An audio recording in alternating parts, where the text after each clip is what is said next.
Hello everyone, this is CA Prajakta Mondhe. Hope you all are doing well. In this video, we are going to discuss a new section that is introduced by the Finance Act 22, 139(8)A, that is the updated return. We all already are aware about the revised return, belated return, etc. But a new specific return has been now introduced, that is the updated return.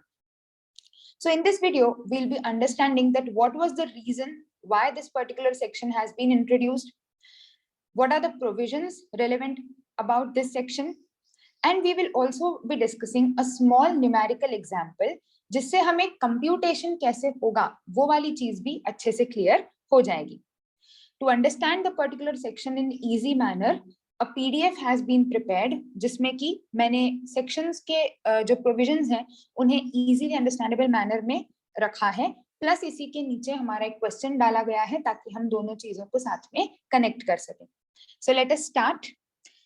Now, सबसे पहली बात तो ये समझ लें that updated return है क्या? What is the reason why this particular provision has been inserted? तो the main aim of this particular section is to reduce the litigations, is to provide one more chance to the taxpayer to declare any income जो कि revised return, belated return में उनसे छूट गई है. तो पहले तो बात समझ लेते हैं कि अभी तक क्या होता आया है. आप रिटर्न फाइल करते हो, if you file your return under the due date, then it is an regular return. Otherwise आपके पास बिलेटेड रिटर्न का एक ऑप्शन होता है कि आप ड्यू डेट मिस कर जाते हो तो भी आप अपना रिटर्न फाइल कर सकते हो. आपने आपका रिटर्न फाइल कर दिया, whether it is an original return और it is a belated return, you can revise it. Suppose return file करने के बाद में आपको कोई चीज याद में आती है तो आप उसको रिवाइज कर सकते हो.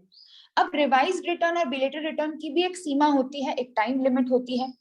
उस पर्टिकुलर टाइम लिमिट के बाद अगर किसी असेसी को कोई चीज डिस्कवर हो कि यार कोई इनकम थी जो हमसे रिपोर्ट करना रह गई है, डिस्क्लोज करना रह गई है, तो he has an opportunity now updated return के बाद कि उस पर्टिकुलर इनकम को वो अब ऑफर कर सकता है after he has not filed his revise return, और even if he has filed a revise return but उसका टाइम लिमिट अब और कुछ रिवाइज करने का जो है वो जा चुका है. तो अब अगर उसे कोई चीज ऐड करनी है, अब उसे कोई चीज एडिशनल इनकम बतानी है, तो that can be done through the updated return. So main इसका जो इंटेंशन है वो ये है कि अननेसेसरी लिटिगेशंस को रिड्यूस करेगा. असेसी खुद ही होकर के डिक्लेयर कर दे तो आगे जो हमारा पूरा असेसमेंट और वो सारी चीज है वो वहीं पर एक तरीके से अवॉइड हो सकती है. So the most important objective is कि लिटिगेशंस जो है वो अवॉइड हो जाएं. प्लस एसएससी को एक मौका और दे दिया तो कंप्लायंस भी हमारा एक तरीके से इजी हो गया कि चलो रिवाइज रिटर्न में रह गया या बिलेटेड में भी रह गया है तो भी आपके पास टाइम है कि आप अपडेटेड रिटर्न क्या कर सकते हैं, सबमिट कर सकते हैं. So now let us discuss about the provisions of this particular section. Any person सबसे इंपॉर्टेंट चीज है जो सेक्शन में बोली गई है, कोई भी अपडेटेड रिटर्न फर्निश कर सकता है. एनी पर्सन, तो पर्सन में सब लोग आ गए. एनी पर्सन में furnish N updated return. It can be furnished irrespective of the fact कि ओरिजिनल उस पर्टिकुलर साल में कोई इनकम टैक्स रिटर्न फाइल हुआ था या नहीं हुआ था. अगर आपने पहले रिटर्न फाइल ही नहीं किया है तो भी आप अपडेटेड रिटर्न फाइल कर सकते हो, और अगर पहले किया था बट उसमें कोई इनकम डलना रह गई है तो भी अपडेटेड रिटर्न फाइल कर सकते हो. हाउएवर, अगर पहला रिटर्न हमारा लॉस का रिटर्न था तो अब हमारा जो रिटर्न है वो रिटर्न ऑफ इनकम होना चाहिए. अच्छा, first and foremost thing which is to be kept in mind आगे बढ़ने से पहले कि अपडेटेड रिटर्न ये जो वो प्रोविजन दिया गया है, this is more of a kind for disclosing your income.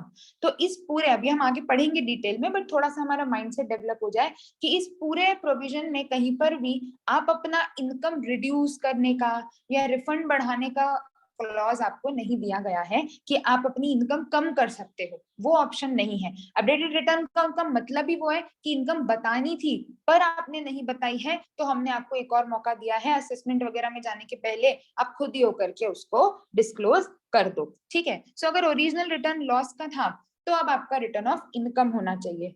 अब जब हम लॉस के रिटर्न की बात करते हैं तो हमारे दिमाग में एक बात और आती है कि से फॉर एग्जांपल मेरा जो ओरिजिनल रिटर्न था वो मैंने लॉस में फाइल किया, ठीक है। Now if there was a loss in the original return, let us suppose that the loss has been carried forward to the next year. Now I filed return of a particular year. Loss जो था वो अगले साल carry forward हुआ, अगली बार की income से adjust हो गया और उसके अकॉर्डिंग हमने नेक्स्ट ईयर टैक्स वगैरह पे कर दिया। अब हमको लगा कि यार जिस साल लॉस हुआ था उस साल एक इनकम थी जो कि ऑफर नहीं हुई थी, जिसकी वजह से हमारा जो लॉस रिटर्न है वो कन्वर्ट हो गया हमारा इनकम रिटर्न में। अब ये इस पर्टिकुलर ईयर को तो अफेक्ट करेगा ही करेगा, बट क्योंकि मेरा लॉस कैरी फॉरवर्ड नहीं हो रहा, obviously this is going to affect the next assessment year as well, जिस साल मैंने सेट ऑफ क्लेम किया होगा। ऐसे सिचुएशन में आपको जिस साल आप इनकम ऑफर कर रहे हो उस पर्टिकुलर ईयर का अपडेटेड रिटर्न तो फाइल करना ही पड़ेगा, साथ ही साथ उस असेसमेंट ईयर का भी रिटर्न फाइल करना पड़ेगा जिस साल आपका कैरीड फॉरवर्ड लॉस अफेक्ट हो रहा है। तो क्या लिखा है देखें, if as a result of updated return the carry forward loss is reduced for the subsequent year or years, updated return shall be furnished for each such year. जितने सालों के लॉस में दिक्कत आ रही है हर उस साल का भी अपडेटेड रिटर्न फर्निश करना पड़ेगा। ऑब्वियस सी बात है, क्यों करना पड़ेगा, क्योंकि जब लॉस का कैरी फॉरवर्ड कम हो गया तो ऑब्वियसली एडजस्ट जो हुआ है या तो पूरा ही हट चुका होगा, कम हुआ होगा, जो भी हुआ है उसको एडजस्ट आपको शो करने के लिए आपको एक अपडेटेड रिटर्न फाइल करना पड़ेगा। And same provision is also applicable for MAT और AMT credit. MAT credit, AMT credit हम सब लोग जानते हैं क्या होता है। सो अगर हमारे इस अपडेटेड रिटर्न की वजह से जो मैट क्रेडिट मेरा अगले साल कैरी फॉरवर्ड हुआ वो अफेक्ट हुआ है, तो भी अगेन अगले साल के लिए भी हमें एक नया अपडेटेड रिटर्न फाइल करना पड़ेगा, बिकॉज क्रेडिट की वजह से हमारी जो टैक्स लायबिलिटी है उस पर इम्पैक्ट आएगा, ठीक है। The form that has been notified is ITRU, a specific form है। This can be easily accessible from the income tax website. इस फॉर्म में बेसिक वो लोग कुछ कुछ पर्टिकुलर्स मांगते हैं आपसे, उसमें भी ये पॉइंट स्पेसिफिकली बोला गया है कि क्या आपके इस अपडेटेड रिटर्न की वजह से आपका लॉस अफेक्ट हो रहा है या आपको शो वहां पर भी करना है। बाकी आपसे बेसिक डिटेल्स ली जाती हैं और आपने जो भी अपडेटेड इनकम है उसके आपको इंफॉर्मेशन फर्निश करके रिटर्न फाइल करना है। Now what is the time limit, कब तक हम अपडेटेड रिटर्न फाइल कर सकते हैं? तो मैक्सिमम आपका टाइम लिमिट है 24 months from the end of the relevant assessment year. तो अगर आप असेसमेंट ईयर 22-23 के लिए अपडेटेड रिटर्न फाइल करना चाहते हो तो 31 मार्च 2025 तक का 2 इयर्स मतलब 24 months from the end of the relevant assessment year आपके पास टाइम है। और क्योंकि ये प्रोविजन फाइनेंस एक्ट 22 से आया है, मतलब 1 अप्रैल 2022 से ये चीज अप्लीकेबल होगी, तो पहला अपडेटेड रिटर्न जो फाइल किया जा सकेगा वो फाइल किया जा सकेगा असेसमेंट ईयर 20-21 का। उसके पुराने सालों के अपडेटेड रिटर्न्स फाइल नहीं हो सकते। 20-21 से आगे फिर आप हमेशा फाइल कर सकते हो। और पहला अपडेटेड रिटर्न फाइल करने की जो टाइम लिमिट है maximum, that is 31 March 2023। So this particular provision has been applicable from 1 April 2022। अब बात कर लेते हैं कि जब हम अपडेटेड रिटर्न फाइल करेंगे तो उसके साथ साथ हमें किन बातों का ध्यान रखना है। ऑब्वियसली आप अपडेटेड रिटर्न फाइल करोगे, आप इनकम बढ़ा रहे हो। As I already mentioned, updated return में इनकम कम करने का ऑप्शन नहीं है। तो it is but obvious that if you are increasing your income, your tax liability is going to increase. जो आपने ओरिजिनल रिटर्न फाइल किया है या लेट अस सपोज फाइल नहीं भी किया है, whichever the case may be, your tax liability is going to increase. So whenever you are submitting your updated return, you are supposed to pay the tax on that additional income. Plus, क्योंकि department हमको ये option दे रहा है एक तरीके से कि चलो आप खुद होकर के डिस्क्लोज कर दो आपका अपडेटेड रिटर्न में, you are also suppose to pay additional tax. दो अलग अलग बातें हैं, यहाँ पर कहीं कहीं कंफ्यूजन हो जाता है। एडिशनल टैक्स का मतलब ये नहीं है कि जो एडिशनल इनकम है उस पे टैक्स दे दो, वो तो बट ऑब्वियस सी बात है, वो तो हम रिवीजन में भी करेंगे। अगर हम रिवाइज कर रहे हैं रिटर्न हमारा नॉर्मली, तो भी अगर मैं उसमें इनकम बढ़ाऊंगी तो बढ़ी हुई इनकम पे उतना एक्स्ट्रा टैक्स तो मुझे देना ही है, तो वो तो पे करना ही है ऑब्वियसली। लेकिन उसी के साथ एक और टर्म उन्होंने यहाँ पर इंट्रोड्यूस किया है, दैट इज एडिशनल टैक्स। वो भी समझेंगे क्या होता है, और उस पर्टिकुलर टैक्स के प्रूफ के साथ आपका अपडेटेड रिटर्न जो है वो अकम्पनीड होना चाहिए। तो अब बात कर लेते हैं कि computation of tax on updated return क्या होगा। तो दो बातें अलग अलग कर रही हूं मैं, ध्यान से समझनी है सबको। पहली बात हो रही है computation of tax on updated return, normal tax कैसे निकलेगा, और दूसरी चीज है अपना एडिशनल टैक्स। तो पहले हम टैक्स की बात करते हैं। अब दो केसेस हो सकते हैं, देखो इजीली समझने के लिए हमने इसको टैबुलर फॉर्म में रख लिया है। या तो असेसी ने पुराना रिटर्न फर्निश नहीं किया है, या तो असेसी ने पुराना रिटर्न फर्निश किया है। अगर उसने पुराना रिटर्न फर्निश ही नहीं किया था, then there is no income offered yet. अब आप पहली बार ही इनकम ऑफर कर रहे हो, अगर आपने रिटर्न ही नहीं फाइल किया, तो अब जो है वही है। तो सिंपल है, ये वाला केस बहुत सिंपल है। यही आपका एक तरीके से ओरिजिनल रिटर्न हो गया। आपकी जितनी भी इनकम आप अपडेटेड रिटर्न में फाइल कर रहे हो उस पर टैक्स निकाल लो। कौन सा टैक्स? Normal tax. जो भी, अगर आप इंडिविजुअल है फॉर एग्जांपल तो स्लैब लगाओ, आपकी टैक्स कैलकुलेट करो। अगर सरचार्ज है तो सरचार्ज लगाओ, सेस है तो सेस लगाओ। अगर क्योंकि आपने रिटर्न फाइल ही नहीं किया है तो 234A का इंटरेस्ट भी लगेगा, लेट फाइलिंग वाला। 234BC, अगर आपके ऊपर एडवांस टैक्स का वो वाला केस आ रहा है डिफॉल्ट का, तो BC late filing fees 234F वो आपको इस केस में एप्लीकेबल होगा।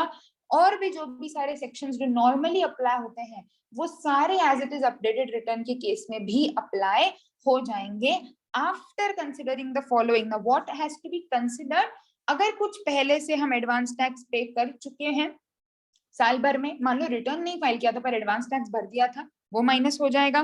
कोई टीडीएस है, टीसीएस है, रिलीफ वगैरह है, ये सारी चीज एडजस्ट करके जो आएगा वो टैक्स आ जाएगा।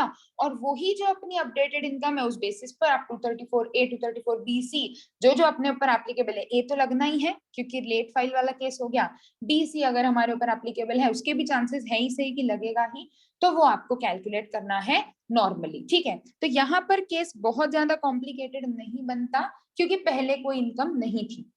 अब अगर एसएससी पहले रिटर्न फर्निश कर चुका है, यहां पर हमें स्पेसिफिकली कुछ कुछ बातों का ध्यान देना है, क्योंकि वो एसएससी पहले से इनकम फर्निश कर चुका है, he has already furnished his return, now he is disclosing his additional income, so you will show both the incomes in your updated return. You will be calculating the tax on both the incomes पहले, and then you will be adjusting the original tax that has been paid. जो question मैंने include किया है आज के discussion में वो भी मैंने इसी वाले पार्ट पर किया है, क्योंकि कंप्यूटेशन में यहाँ पर ध्यान रखना बहुत इंपॉर्टेंट है। assessee has to pay tax on the additional income obviously, तो आपकी पुरानी इनकम प्लस आपने जो अभी एडिशनल डिस्क्लोज करी उसमें टैक्स निकालो, उसमें अगर सरचार्ज है, सेस है, जो भी है वो सब निकालो, और फिर उसमें हम एडजस्ट करते हैं जो भी हमारा पुराना पेमेंट है, वो सारी चीजें आपको यहाँ पर एडजस्ट करनी होती है। यहाँ पर एक बहुत इंपॉर्टेंट पॉइंट है जो कि हमें समझना है, that is computation of interest. क्योंकि पहले अगर हमने कोई टैक्स फाइल मतलब रिटर्न फाइल किया तो देयर इज अ पॉसिबिलिटी कि पहले हम 234BC का इंटरेस्ट ऑलरेडी पे कर चुके हैं, तो how will that be considered? You are suppose to reduce that particular interest which you have already paid. So basically what are we supposed to do? short में अगर मैं बताऊं तो हमारी दोनों इनकम्स को ऐड किया जाएगा, उस पर इनकम निकाली जाएगी, सॉरी उस पर टैक्स निकाला जाएगा, सबचार्ज वगैरह जो भी है वो सब कैलकुलेट किया जाएगा, फिर हमारी इंटरेस्ट का एडजस्टमेंट किया जाएगा कि हमने पहले कितना दिया, अभी कितना दिया है, और पहले का अभी का एडजस्ट करके हमारा फाइनल अमाउंट आ जाएगा कि टैक्स और इंटरेस्ट दोनों चीजें हटा करके मतलब मिला करके हमारा कितना पेमेंट बनता है।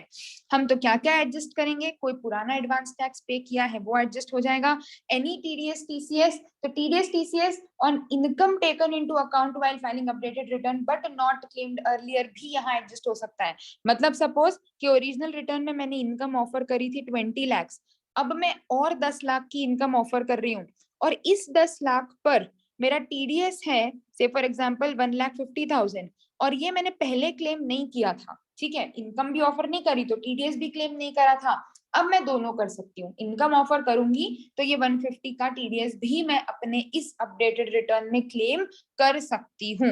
ठीक है, इंटरेस्ट ऑन 234B और C, तो क्या है हमारा इंटरेस्ट वो समझ लेते हैं। On the basis of tax on total income as declared in updated return. Now practically 234A सिर्फ तभी लगेगा जब हमारा रिटर्न ओरिजिनल फाइल हुआ ही नहीं है। ठीक है, interest under 234B again as per the assessed tax, where assessed tax means tax as per updated return after considering any tax that you have already paid, any TDS TCS on the updated income, relief और AMT credit। तो ये directly पढ़ने के बजाय हम question में समझेंगे तो हमें और क्लैरिटी इस प्रोविजन पर आ जाएगी। इंटरेस्ट अगर हमने अर्लियर रिटर्न में कोई पे किया है तो वो हमारे कंप्यूटेशन से जो है वो माइनस हो जाएगा। चलिए अब आते हैं एडिशनल टैक्स पर। ये जो हमने पूरा टैक्स निकाला, सरचार्ज, सेस, इंटरेस्ट वगैरह एडजस्ट करके ये जो फिगर आएगा, मतलब अपडेटेड रिटर्न वाले जो सारे एडजस्टमेंट्स हैं ये जो हमने पढ़े, ये सारे एडजस्टमेंट्स करके जो फिगर आएगा उसका 25% हमको और पे करना है as an additional tax which they are mentioning as the additional tax. तो एडिशनल टैक्स का मतलब ये नहीं है कि एडिशनल इनकम पे टैक्स दे दो बात खत्म, वो तो देना ही है, लेकिन वो जो टैक्स सरचार्ज पुराना नया एडजस्ट करके जो फिगर बचेगा उसका 25% या 50% आपको एडिशनल टैक्स देना है। What is 50%? Sorry, when it is 25, when it is 50%. If you are submitting your updated return after 12 months, but within 24 months, 24 महीने आपके पास, लेकिन आपने जल्दी भर दिया तो 25% में काम हो जाएगा। अगर 12 महीने के बाद फर्निश किया है पर 24 महीने के अंदर अंदर फर्निश कर दिया, sorry 25% is if you have furnished your updated return within the first 12 months। 24 महीने का टाइम है, शुरुआत के 12 महीने में अगर आप फर्निश कर देते हो तो 25%, 12 महीने के बाद किया है पर 24 के अंदर, तो 24 के अंदर तो करना ही पड़ेगा, आपके पास टाइम ही 24 महीने का है, तो 50% आपको एडिशनल टैक्स देना पड़ेगा। ठीक है, चलिए अब इसका पूरा एक कंप्यूटेशन समझते हैं। कंप्यूटेशन हमारा जो है वो ट्रिकी है सेकंड वाले केस में, जैसे मैंने पहले भी बताया, अगर हमने ओरिजिनल रिटर्न फाइल ही नहीं किया है तो फिर वैसे ही मतलब चांसेस बहुत मतलब कैलकुलेशन में दिक्कत आने के चांसेस कम है, क्योंकि हम जो अभी भर रहे हैं वही हमारा एक तरीके से रिटर्न है, उसी इनकम पे टैक्स निकाल देना है और एडिशनल टैक्स पे कर देना है। तो हम ऐसा केस कंसिडर कर रहे हैं जिसमें हमने ओरिजिनल रिटर्न फाइल करा था। ठीक है, चलिए, mister A is a resident individual for the assessment year 21-22 he submits his return of income under section 139(4) for 20 on 20th of January 2022। Due date थी इसकी 31 जुलाई 2021, तो बिलेटेड रिटर्न है ना। Information is available about the original return. Income offer करी थी तब 20,25,000, तो इस पर टैक्स आप चाहे तो फटाफट तुरंत के तुरंत कैलकुलेट करके देख सकते हैं। नॉर्मल स्लैब है हमारा, इंडिविजुअल का ही केस ले रहे हैं हम, और इस पर लगेगा सेस, सरचार्ज तो लगेगा नहीं, तो ये हमारा फिगर आ गया। ये ओरिजिनल रिटर्न था, है ना, ये जो ऑलरेडी आप फाइल कर चुके हो। टीडीएस टीसीएस जो रिटर्न ने क्लेम किया वो इतना है। एडवांस टैक्स हमने पे करा था 20 नवंबर 2020 को, हमारा प्रीवियस ईयर चल रहा है 2021 और असेसमेंट ईयर चल रहा है 21-22, है ना। तो ये हुआ 1 लाख का एडवांस टैक्स। बैलेंस इस पर लगा था इतने का interest under section 234A, B में लगा था इतना इंटरेस्ट 90% वाले केस पे, मतलब हमारा एडवांस टैक्स का, और सी हमारा डेफरमेंट ऑफ इंस्टॉलमेंट्स में इतना इंटरेस्ट लगा था, ये ऑलरेडी दे रखा है अपने को। ठीक है, आगे क्योंकि लेट फाइल किया है तो 234F का फीस भी हमने पे किया होगा, तो टोटल हमने इतना पे किया। ये पूरा अमाउंट हमने as a self assessment tax pay कर दिया, आउट ऑफ विच 2,56,000 का भी ब्रेक हुआ है। जो पैसा हमने दिया पूरा का पूरा टैक्स का नहीं है, कुछ टैक्स के लिए दिया, कुछ इंटरेस्ट के लिए दिया, कुछ फीस के लिए दिया। तो टैक्स के लिए दिया 206800, ये हमारा पेमेंट हमने किया है by as a part of self assessment. ये जो इंटरेस्ट हैं ये भी हमने पे करे as a part of self assessment, और ये 5,000। तो ये हमारे पास ब्रेकअप है इस पूरे फिगर का कि इसमें से कितना इंटरेस्ट के लिए गया, कितना टैक्स के लिए किया है, और कितना हमारे लेट फीस के लिए गया है ना। ये आगे काम आएगा हमको। आगे बढ़ते हैं। अब अपडेटेड रिटर्न इन्होंने फाइल करा 10 मार्च 2024 को। इनके पास आखिरी समय कब तक का था, तो 2021-22, 24 months from the end of the relevant assessment year, तो 31 मार्च 2024 तक फाइल कर सकते थे। बढ़िया, मतलब हमने विद इन टाइम लिमिट किया है। एडिशनल इनकम जो डिक्लेयर करनी थी इनको वो थी 35,50,000 और इस एडिशनल इनकम पर टीडीएस है जो कि पहले क्लेम नहीं किया गया है 2,80,000। चले computations in the updated return. अब सबसे पहले बिना कुछ सोचे कि अपडेटेड है एडजस्ट करना है, कुछ नहीं, एकदम सिंपल, पुरानी और नई इनकम को जोड़ो और उस पर रेगुलर प्रोविजंस के हिसाब से टैक्स निकालो। चलो आप लोग साथ के साथ सॉल्व करते जाएं तो आपको और क्लियरली समझ में आ जाएगा। नेट इनकम पुरानी वाले रिटर्न में थी 20,25,000 और इसमें हमने ऐड कर दिया हमारा ये 35,50,000। ये जो पूरा मैंने वर्किंग बनाया है इस क्वेश्चन को समझाने के लिए, इसमें सारे कैलकुलेशंस भी शो करे हैं, तो you can also easily understand it. तो यहाँ पर हमने लगा दिया हमारा टैक्स। अब ये 55 लाख हो गया तो सरचार्ज भी लगेगा, है ना। तो 10 लाख हमने यहाँ पर हटाया, 30% प्लस बेसिक अमाउंट प्लस हमारा सरचार्ज और प्लस सेस जोड़ के हमारा आंसर हो जाता है 1698840। आई होप ये सब आप लोगों का आ गया होगा, है ना।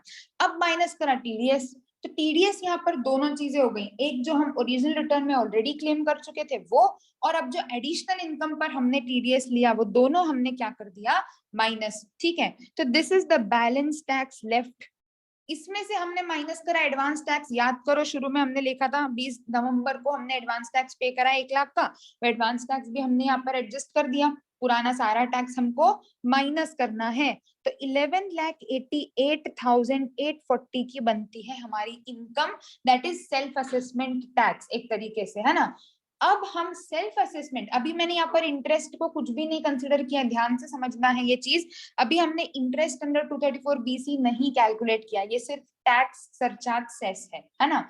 तो हम लोगों ने पिछले रिटर्न में सेल्फ असेसमेंट का जो टैक्स का पोर्शन पे किया था, जो मैंने आपको बताया था कि इसका ब्रेकअप हम लोगों को इंपॉर्टेंट है क्योंकि 256 पूरा टैक्स के अगेंस्ट एडजस्ट नहीं हुआ है ना। तो उसमें से जो हमने सेल्फ असेसमेंट के लिए एडजस्ट करा है वो यहां से हम माइनस करेंगे। This is the balance of tax, this is the balance of tax that is to be paid along with your updated return। 9,82,040 rupees का आपको टैक्स पे करना है। अब इस टैक्स के ऊपर हमको कंप्यूटेशन करना पड़ेगा 234B और 234C का, कि 234B और C कितना कितना एप्लीकेबल होगा। तो चलो 234B आई होप सब लोगों को पता है ना, 90% वाला आप रूल लगाते हो। अब अगर हम ध्यान से देखें तो 234B लगता है आपका 1 तारीख से लगना स्टार्ट होता है ना। 31 मार्च तक आपके पास टाइम होता है कि आप आपका एडवांस टैक्स भर सकते हो। तो उस पर्टिकुलर डेट के बाद 1 आपका जो अप्रैल रहेगा उसके बाद से आप एडवांस टैक्स लगा देते हो। अब आज तक कोई अपडेटेड रिटर्न वाला कॉन्सेप्ट तो होता नहीं था, तो सिंपल हम लोग क्या करते थे, जितना भी बचा हुआ टैक्स है उसके ऊपर नंबर ऑफ मंथ्स के हिसाब से 1% से 234B का इंटरेस्ट लगा दो, काम हो गया। यहाँ पर क्योंकि ये अपडेटेड रिटर्न है तो 234B is broken into 2 parts. The first part is up to the self assessment tax paid, मतलब हमारा प्रीवियस ईयर चल रहा है 2021, है ना। तो 2021 में हमने 1 लाख का एडवांस टैक्स पे करा था बकायदा, तो वो तो हमने एडजस्ट कर दिया, तो 11,88,840 का मेरा बचता था। लेकिन मैंने 20 जनवरी को ये 2,06,800 एज अ सेल्फ असेसमेंट में पे कर चुकी हूँ।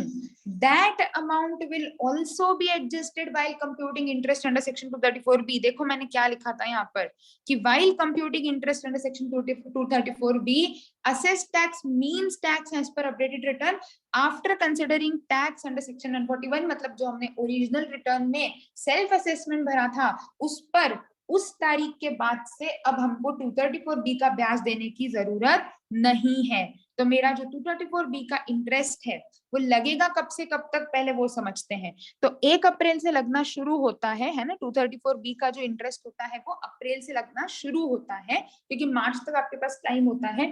तो अप्रैल से तो नॉर्मल लगाओगे पूरे 11 लाख वाले फिगर पे। कब तक, जब तक आपका वो डेट दिया है 20 जनवरी तक। 20 जनवरी 2022 तक आपका पूरा नॉर्मल कैलकुलेशन होगा। 20 जनवरी 2022 के बाद आपका जो कैलकुलेशन होगा, मतलब 1 फरवरी से लेकर के तो आपका 10 मार्च तक, मतलब हमारे अपडेटेड रिटर्न तक, वो कंप्यूटेशन होगा आपका बैलेंस फिगर पे। मतलब ये फिगर आप इस पर इंटरेस्ट लगाओगे 11,88,840 पर, और फिर 2 लाख, क्योंकि यहाँ बीच में हमने सेल्फ असेसमेंट पे किया है, ये पॉइंट बहुत इंपॉर्टेंट है 234B का कैलकुलेशन, है ना। ये माइनस हो जाएगा हमारा, तो 982,040 का जो हमारा अमाउंट है, तो हमारा इंटरेस्ट जो है, देखो मैंने वर्किंग भी इसीलिए प्रोवाइड करी है, तो हमारा इंटरेस्ट जो है वो 2 पार्ट्स में क्या हो जाएगा, डिस्ट्रीब्यूट हो जाएगा, और ये आ गया हमारे पास हमारा इंटरेस्ट अंडर सेक्शन 234B।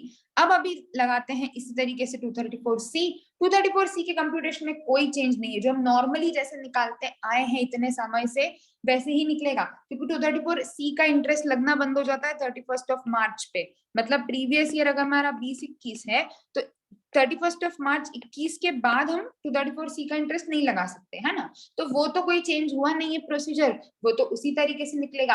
हाँ, हमारी इनकम जरूर बढ़ गई है तो ऑटोमेटिकली टैक्स बढ़ा है, इसीलिए सेम नहीं आएगा आंसर जो ओरिजिनल रिटर्न में था 234C, आंसर चेंज होगा बट प्रोसीजर में कोई चेंज नहीं होगा। तो हमने लगाए हमारे सारे इंस्टॉलमेंट्स 15%, 45%, 75%, 100%। शुरू की 2 इंस्टॉलमेंट तक तो हमने कुछ पे ही नहीं करा एडवांस टैक्स, तो फर्स्ट 2 इंस्टॉलमेंट्स पे सीधे सीधे 1% 3 महीने का इंटरेस्ट लगा देते हैं, है ना। फिर हमने एडवांस टैक्स पे करा था नवंबर 20 में, मतलब थर्ड इंस्टॉलमेंट के टाइम 1 लाख का एडवांस टैक्स पे किया था, तो थर्ड इंस्टॉलमेंट में से 1 लाख हमने माइनस कर दिया। ये प्रोसेस सेम है जो हम नॉर्मली क्लासेस में भी हम पढ़ चुके हैं ऑलरेडी, है ना। वो 3 मंथ्स का, और लास्ट इंस्टॉलमेंट पे लगता है 1 मंथ का, है ना, तो इसको इंटू 1 भी कर सकते हो। तो ये हुआ आपका इंटरेस्ट अंडर सेक्शन 234C। दोनों चीजें हमने ऐड कर दी। तो फिर से मैं करती हूँ रिकैप। मैंने क्या किया, मैंने इनकम बढ़ा दी मतलब पुरानी नहीं जोड़ दी, उस पर मैंने टैक्स लगाया, क्योंकि सरचार्ज था तो सरचार्ज लगा, सेस लगा, ठीक है। इसमें से मैंने माइनस करा टीडीएस, पुराना नया दोनों, एडवांस टैक्स पुराना, और जो बचा उसमें से हमने माइनस किया पुराना सेल्फ असेसमेंट टैक्स, सिर्फ सेल्फ असेसमेंट टैक्स 2,06,800। फिर हमने कंप्यूट किया 234BC का interest as per updated income.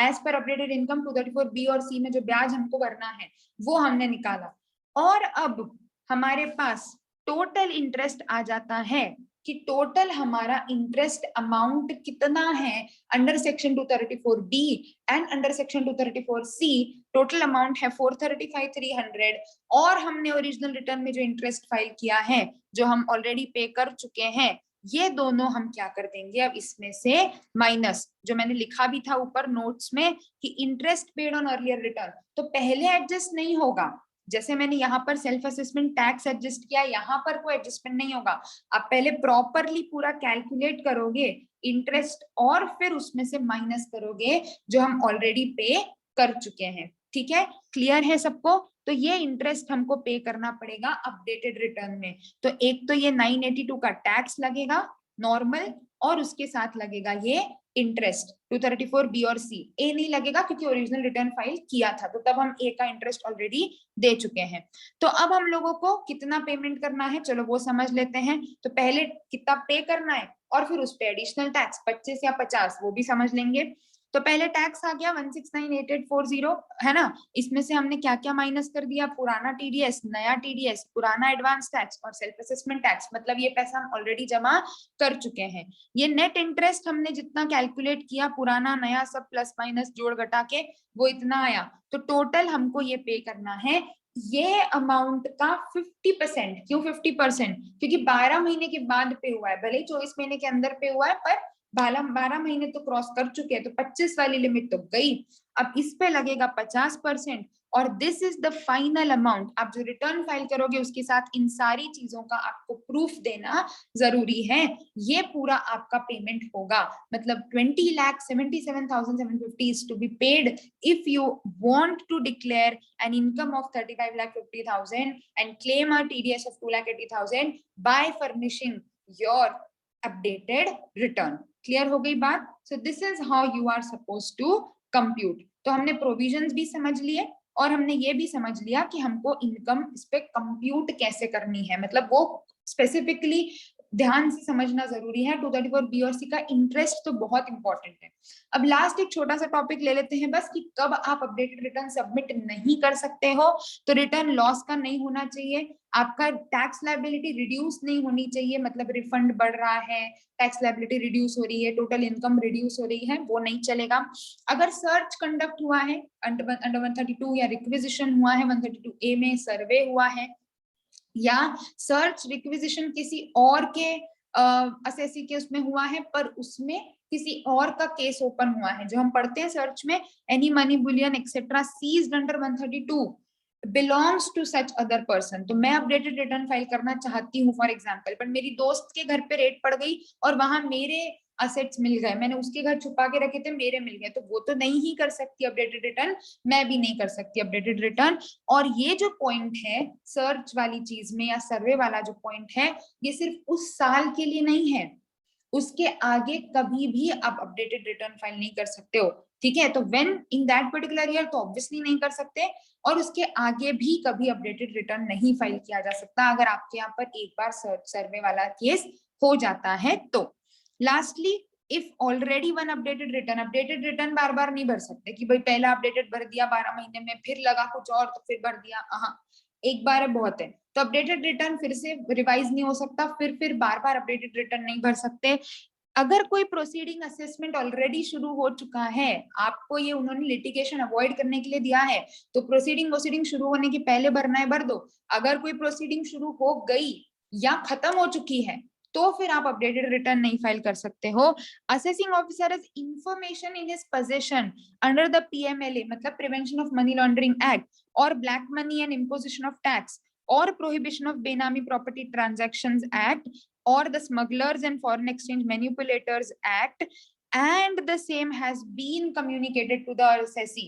मतलब assessee को ये communicate किया जा चुका है कि हमारे पास आपके against PMLA में information है, तो assessee को पहले से पता है कि मेरे कुछ मनी लॉन्ड्रिंग की इंफॉर्मेशन डिपार्टमेंट के पास है, अब वो अपडेटेड रिटर्न नहीं भर सकता। तो क्या बोला, देखो दो बातें बहुत जरूरी है, असेसिंग ऑफिसर के पास इंफॉर्मेशन है and the same has been communicated to him before filing the updated return, now he cannot file the updated return, उसको पता पड़ चुकी है। सेम चीज, information has been received under an agreement under 90 और 90A, मतलब हमारे डबल टैक्सेशन अवॉइडेंस अग्रीमेंट के केसेस होते हैं, and the same has been communicated to him, पहले से उसको बता दिया है, तो वो मैनिपुलेट कर सकता है चीजों को, अब अपडेटेड रिटर्न फाइल नहीं करने देंगे। या फिर कोई प्रोसीडिंग्स, पेनल्टी प्रोसिक्यूशन प्रोसीडिंग्स आपके ऊपर इनिशिएट हुई है, तो उस केस में भी आप अपडेटेड रिटर्न फाइल नहीं कर सकते हैं। लास्ट एक पॉइंट यहाँ पर और आ जाता है कि कोई भी ऐसे स्पेसिफाइड पर्सन जिसको गवर्नमेंट नोटिफाई कर दे कि आप अपडेटेड रिटर्न नहीं भर सकते, वो अपडेटेड रिटर्न यहाँ पर फाइल नहीं कर सकता। So these are the provisions that are to be kept in mind while you are filing your updated return. ये सारे पॉइंट्स ध्यान में रख करके, कंप्यूटेशन ध्यान में रख करके, you are supposed to furnish your return under the form ITRU if you want to avail this facility. So this is all about the updated return. I hope आप लोगों को सब चीजें अच्छे से समझ में आई होंगी। In case of any doubts, you can surely discuss, and if you want हम ये PDF भी share कर सकते हैं। So this is the provisions of updated return.